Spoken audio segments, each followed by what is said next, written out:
Happy birthday,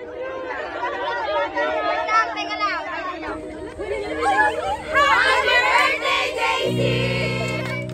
Ala, nagkabalo pa kayo. Thank you so much.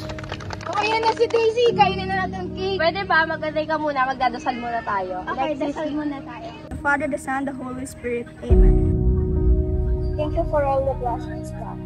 The Father, the Son, the Holy Spirit. Okay, Daisy. Make a wish.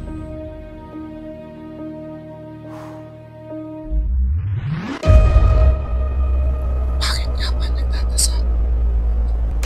Bakit nga ba nagsisimba? Hindi ka ba nagtataka bakit ito ginagawa? O di kaya paano ba ito nagsimula? Halika, sumama ka sa akin. Balikan natin ang pinaka-umpisa kung saan nagsimula ang ating kultura at relihiyon. Ang unang misa.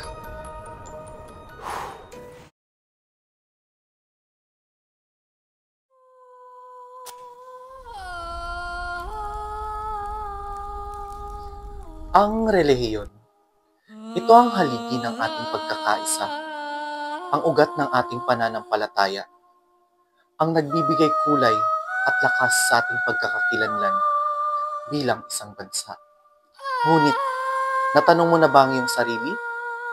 Paano nga ba nagsimula ang lahat ng ito? Ano ang tunay na pinagmulan ng pananampalatayang bumabalot sa ating buhay ngayon? Tuklasin natin ang lihim ng nakaraan, isang kwentong humubog sa ating bayan, isang kabanatang nag-iwan ng hindi mapapantayang tatak sa ating kasaysayan. Unang misa ay naganap noong unang hapunan na kung saan kasama niya mga apostoles. At sinabi niya na ito ang tinapay, ito yung aking katawan, ihahandog para sa ito ang alak, itong aking dugo, ihahandog para sa kaligtasan ng mga. Ang Katoliko ang dinala sa atin at ito yung mula sa Roma, ito yung nagkaroon ng unang misa dito sa Pilipinas. So, ang misang ito ay yung balido na misa, tunay na misa, na hanggang ngayon ay sinasagawa ng mga Romano-Katoliko. At pinanggagalingan nito, pinakasentro ay walang iba kundi yung Vatican, pinangunguan ng ating Santo Papa. Naganap ng unang misa sa Limasawa. Bakit? Kasi nagkaroon ng time ng pahinga sila Magellan at napag-isipan nila magmisa doon sa Limasawa. Since malapit nga lang naman doon sa barko nila. Sa Butuan tsaka Limasawa, magkahawig na magkahawig. So yung formation ng bundok tsaka ng lupa doon, akala nila, which is doon talaga. May basic difference niya. Kasi yung isa may lawa, yung isa wala. So doon na tinignan kung saan ba talaga nagsimula yung misa. Sa records ni Pigafetta, na which is wala yung lawa na malapit dun sa kung saan sila nagmisa, kaya sa Limasawa na yung pag-usapan. For me, as a knight, very important kasi pag walang-wala na yung tao, ito na kasi yung nilalapitan natin. So, kumbaga, kung wala na tayong makikisamahan, wala na tayong mapupuntahan, yung religion na lang talaga natin yung kaya natin sandalan. Yung kaugnay nung unang misa is more on Muslim and Christian. So since primarily Muslim people ang Filipinos noon, bago tayo doon na nag-start yung Christianity after nila Magellan.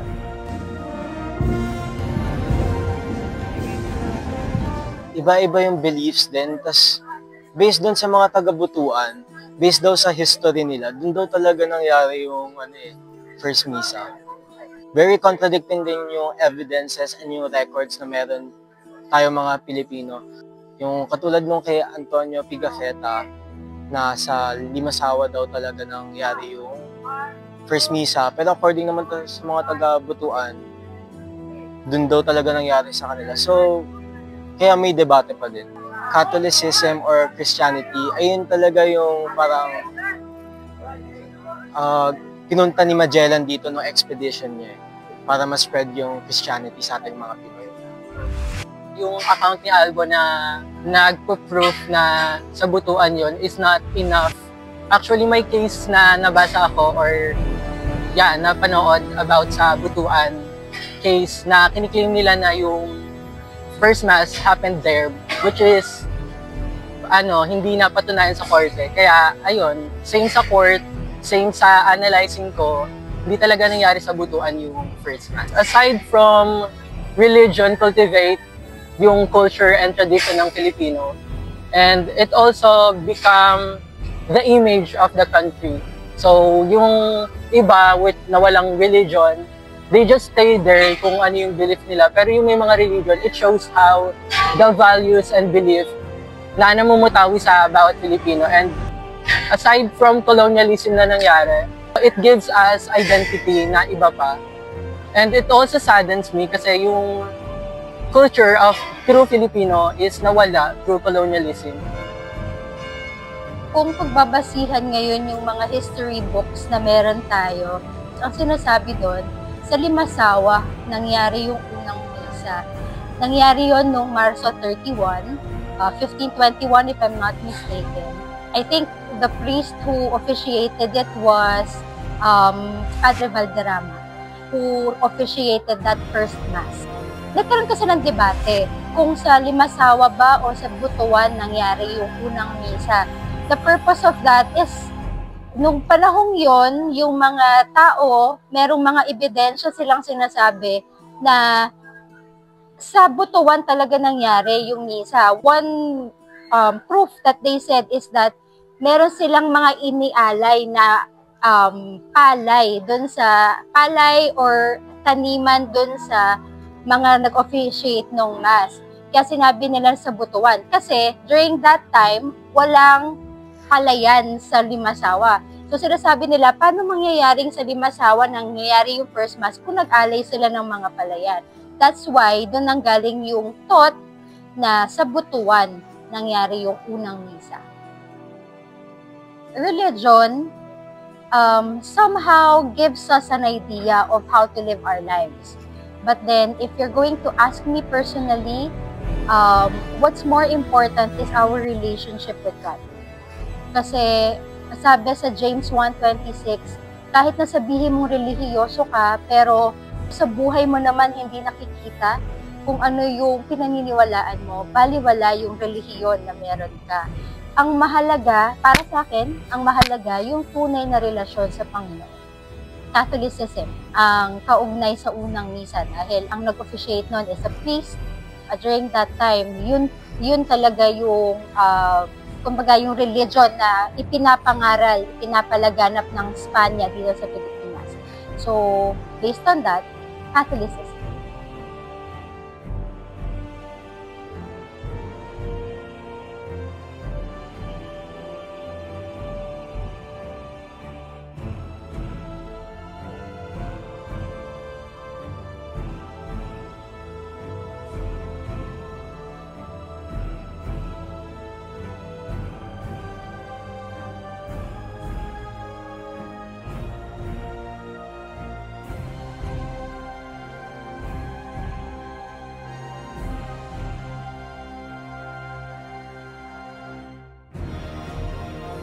Kilala natin si Ferdinand Magellan bilang isang dakilang eksplorador, ang kauna-unahang nagtangkang maglayag mula Europa patungo sa Asya sa pamamagitan ng kanlurang ruta. Isang paglalakbay na nagbunga ng pagdiskubre sa mga pulo ng Pilipinas at nagdala ng Kristyanismo sa ating mga ninuno. Marso 16, 1521, ang araw na sumulat ng bagong kabanata sa ating kasaysayan. Sa malayo, tanaw ng mga mata ng ekspedisyon ni Magellan ang isang mataas na lupain, ang isla ng Samar. Hindi nila alam na sa kanilang pagdating, babago ang kinabukasan ng mga katutubo. Pinangalanan ni Magellan ang arkipelago bilang pulo ni San Lazaro, at dito nagsimula ang kasaysayan ng Kristyanismo sa Pilipinas. Ngunit bago pa man ang ekspedisyong ito, mayroong isang kwento na nagbibigay ng kakaibang tanawin sa ating nakaraan. Si Father Odorico Pordenone, isang Italianong misyonero, ay kinikilala ng ilan bilang unang pari na nagdaos ng misa sa Bolinao, Pangasinan noong Disyembre 25, 1324 sa gitna ng isang bagyo. Ngunit ang kwentong ito ay kadalasang itinuturing na alamat dahil sa kakulangan ng matibay na ebidensyang sumusuporta sa kanyang presensya sa ating mga isla. Isang sikat na historiador, si William Henry Scott, ay tumutol sa pahayag na nakarating si Padre Odoric sa Pilipinas. Ayon sa kanya, maraming mga naitalang detalye tungkol sa paglalakbay ni Odoric, ngunit walang konkretong patunay na siya ngay nakatapak sa ating baybayin. Mula dito, nagsimula ang mas makabuluhang tala ng ating kasaysayan sa kamay ng ekspedisyon ni Magellan. Noong Marso 25, 1521, matapos ang ilang araw na pamamalagi sa Humanhon, sila ay naglayag patungong Mazawa, ang pulo na kilala ngayon bilang Limasawa. Doon sa tulong ni Raja Colombo, nagsimula ang isang kasunduan sa pamamagitan ng sanduguan, at dahil sa sanduguang ito, ipinakilala ni Magellan ang Kristyanismo sa mga katutubo. Sa ilalim ng mapayapang alyansa, naganap ang isang makasaysayang kaganapan, ang unang misa sa Pilipinas. Linggo, Marso 31, 1521. Ang mahalagang araw ng unang misa. Pinangunahan ni Padre Pedro de Valderrama, ang nag-iisang pari na kasama ni Magellan. Kasama ni Raja Colombo, si Antonio Pigafetta. Ang historiador ng ekspedisyon ay itinala ang bawat detalye ng misa na ito. Ang misa na nagpapatunay sa pagsilang ng Kristyanismo sa ating lupain. Ang kanyang aklat na The First Voyage Around the World ang nagbigay ng konkretong ebidensya sa mga kaganapang naganap sa mga araw na iyon. Ang eksaktong lugar, ang petsa, at ang mismong kaganapan ay isinulat at idinetalye ni Pigafetta. Ayon sa kanyang tala, ipinadala ni Magellan ang pari at ilang mga tauhan upang maganda sa misa. Kasama ang 50 tauhan ni Magellan, dumalo ang dalawang hari, ang hari ng Mazawa at Butuan. Matapos ang misa, itinayo ang isang krus sa tuktok na pinakamataas na burol, simbolo ng pagkakaisa at ng bagong pananampalataya. Subalit sa likod ng mga tala ng makasaysayang misa, nagsimula ang isang kontrobersya. May ilang mga historiador na iginiit na ang unang misa ay naganap sa Butuan, hindi sa Limasawa, ang pinagmula ng pagkakalituhan. Isang maliraw na pagsasali ng pangalan ng pulo ayon sa mga dokumento. Tinawag ni Pigafetta ang lugar na Mazawa, ngunit may ilan na nagsasabi na dapat itong isalin bilang Mazagua. Ang pagkakahawig ng tunog ang nagbigay daan sa haka-hakang ito. Ngunit sa mga sulatin ni Pigafetta, malinaw ang paglalarawan ng isla. Pugistadpol na tumatakbo mula Hilaga hanggang Timor.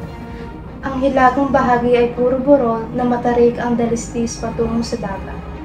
Itinugma ito ng mga eksperto sa kasalukuyang isla ng Limasawa na nasa latitude 9 degrees north, ang tamang lokasyon ng Mazawa ayon sa tala ni Pigafetta. At sa kabila ng mga pagtutol at haka-haka noong Hulyo 15, 2020, opisyal na pinagtibay ng Pambansang Komisyong Pangkasaysayan ng Pilipinas na ang unang misa ay naganap sa Limasawa. Ayon sa komisyon, ang mga patunay ng mga sumusuporta sa Butuan ay kulang sa sapat na ebidensya upang maitulak ang kanilang pahayag. Ang debate tungkol sa tunay na lokasyon ng unang misa sa Pilipinas, Limasawa o Butuan, ay nananatiling isang mahalagang bahagi ng pag-aaral ng kasaysayan ng bansa. Bagamat sa ngayon, opisyal na kinikilala ng pamahalaan ng Pilipinas ang Limasawa sa Leyte bilang lokasyon ng unang misa. Patuloy na may mga tagapagtanggol ng Butuan na naniniwala na ito ang tamang lugar batay sa iba't ibang mga salaysay at interpretasyon ng mga dokumentong kasaysayan. Ang usaping ito ay nagbibigay diin sa kahalagahan ng masusing pagsusuri sa mga sinaunang tala at mga pahayag ng mga historiador. Mahalagang kilalanin ang iba't ibang pananaw at pagkakaiba sa interpretasyon ng mga makasaysayang ebidensya. Sa huli, hindi lamang ang eksaktong lokasyon ang mahalaga, kundi ang pangkalahatang konteksto at epekto ng kaganapan, na ang unang misa ay sumisimbolo sa simula ng isang bagong kabanata sa kasaysayan ng Pilipinas, partikular sa aspeto ng relihiyon at pakikipag-ugnayan sa mga Europeo. Sa patuloy na debate at pananaliksik, posibleng magbukas pa ng mas malalim na pag-unawa sa mga ugat ng kasaysayan ng bansa.